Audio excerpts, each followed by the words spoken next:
শিকাইছে জুবিন গাৰ্গৰ নিচিনা এটা মানে পাগল গৰু জুবিন গাৰ্গক মই কৈছোঁ গৰু বুলি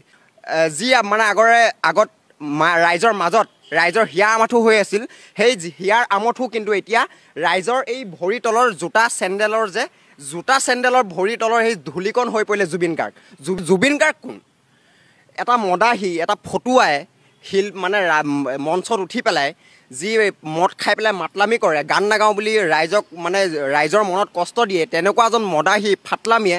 দুদিনমান আগতে আৰু এটা ভিডিঅ' ভাইৰেল হৈছিল যে জয়ন্ত মল্ল বৰুৱাক সুধিছিল যে সেইটো কোনো গৰুটো এতিয়া গৰু জয়ন্ত মল্ল বৰুৱা ডাঙৰীয়া নে জুবিন গাৰ্গ সেইটো প্ৰশ্ন কৰিছোঁ জুবিন গাৰ্গলৈ এজন ৰাইজৰ শিল্পী এজন গণশিল্পীক যেতিয়া এতিয়া কথাটো হৈছে গণশিল্পী যেতিয়া তেওঁৰ গণশিল্পী বুলি ৰাইজে যেতিয়া ৰাজীৱ শদিয়া ককাইদেউক ক'লে জুবিন গাৰ্গে আচলতে জ্বলিছে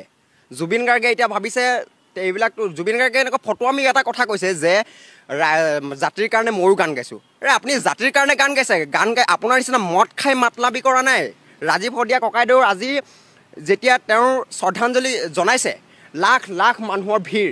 কিন্তু জুবিন গাৰ্গে যিজন মই কৈছোঁ নহয় যিজন জুবিন গাৰ্গ দুদিনমান আগলৈকে অসমৰ ৰাইজৰ হিয়াৰ আমঠু আছিল সেইজন জুবিন গাৰ্গ এই মদাহী ফাটলামি জুবিন গাৰ্গ এতিয়া কিন্তু ৰাইজে ভৰি তলৰ ধূলিকণা বুলি নভবা হৈছে কাৰণ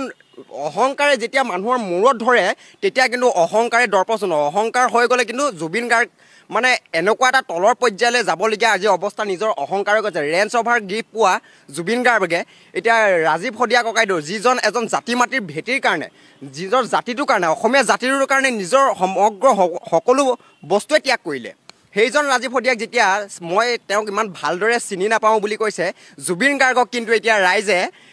তেওঁৰ অৱস্থা কি হ'ব মদাহী মদ খাই লৈ পেলাই মানে মঞ্চত যিবিলাক মানে তেওঁ অভদ্ৰামী কৰে সেই অভদ্ৰামী কিন্তু তেওঁৰ সীমা চেৰাই গ'ল আৰু যোৱাকালি এই কথাটোত কিন্তু ৰাজীৱ শদিয়া ককাইদেউৰ বিষয়ত তেওঁ কিন্তু একেবাৰে জুবিন গাৰ্গৰ মানে এতিয়া যি মানে আগত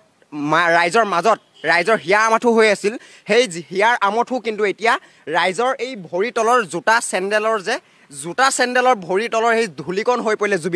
জুবিন গাৰ্গক কৈছোঁ আপোনাৰ এই মদ খাই আপোনাৰ সম্পূৰ্ণৰূপে ব্ৰেইনটো গ'ল এতিয়া অকণমান আপুনি ৰেষ্ট লওক এইবিলাক পাগলামি কৰিবলৈ এৰক কাৰণ আপোনাৰ ইমান বেছি পাগলামি হৈ গৈছে যে এজন গণশিল্পীক এজন ৰাইজৰ শিল্পীক আপুনি চিনি নাপাওঁ বুলি কৈছে তাতকৈ আৰু দুৰ্ভাগ্যজনক কথা কিবা অসমৰ কাৰণে হ'ব পাৰে এজন অসমৰ হিয়াৰ আমঠু জুবিন গাৰ্গ সাৰ্থক বোলে নৱপ্ৰজন্মৰ সাৰ্থক নৱপ্ৰজন্মক শিকাইছে কি জুবিন গাৰ্গে নৱপ্ৰজন্মক মদ খাই মাতলামি কৰিবলৈ ৰাজপথত